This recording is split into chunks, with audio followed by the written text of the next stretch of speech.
Her హి ఓం నమ శివాయ్. ఓం నమ శివాయ్. ఓం శ్రీ భద్రకాళీ సమేత వీరభద్రస్వామిని నమో నమః. మాతృ పితృభ్యో నమః. ఆచార్య అతిథిభ్యో నమః. శ్రీమాత లలితా త్రిపుర సుందరయే నమో నమః.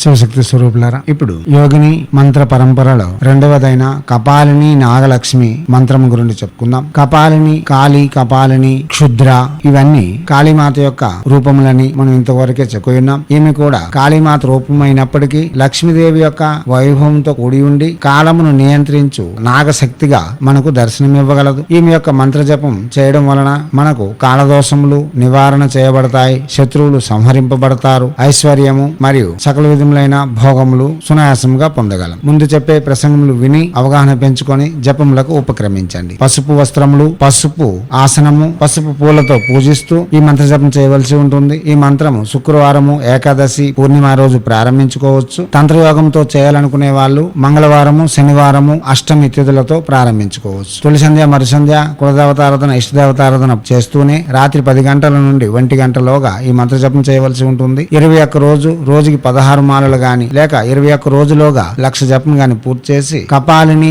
నాగలక్ష్మి యోగిని యొక్క అనుగ్రహంతో సకలము పొందగలం. దివ్యాత్మ స్వరూపులారా, ఇప్పుడు కపాలిని నాగలక్ష్మి యోగిని యొక్క మంత్రము ఓం ఐం హ్రీం శ్రీం శ్రీం కపాలిని నాగలక్ష్మి స్వాహ. మంత్రం మరోసారి ఓం ఐం హ్రీం శ్రీం శ్రీం కపాలిని నాగలక్ష్మి స్వాహ. మంత్రం మరోసారి ఓం ఐం హ్రీం శ్రీం శ్రీం కపాలిని నాగలక్ష్మి స్వాహ. మంత్రం మరోసారి ఓం ఐం హ్రీం శ్రీం శ్రీం కపాలిని నాగలక్ష్మి స్వాహ. దివ్యాత్మ స్వరూపులారా, వాచక జపమే చేయాలి, మానసిక ఉపాంశ జపం పనికిరాదు. యోగిని విద్యల యొక్క ప్రసంగములు చేసి ఉన్నాము, వినండి, అవగాహన పెంచుకోండి, తర్వాతే జపములకు ఉపక్రమించండి. ఏ యోగిని విద్య అయినా 21 రోజు తప్పనిసరి చేయవలసి ఉంటుంది. రాత్రి 10 గంటల నుండి 2 గంటలలోగా జపం చేయడం ఉత్తమం. తొలి సంధ్య, మరు సంధ్య ఇష్టదేవతను ఆరాధన చేస్తూనే ఇటువంటి జపములు చేయడం విశేషమైన ఫలితములు ఇవ్వగలదు. ఎవరైనా యోగిని సాధన చేసి తక్షణ ఫలితం పొందేందుకు ఆవశ్యకత కలిగిన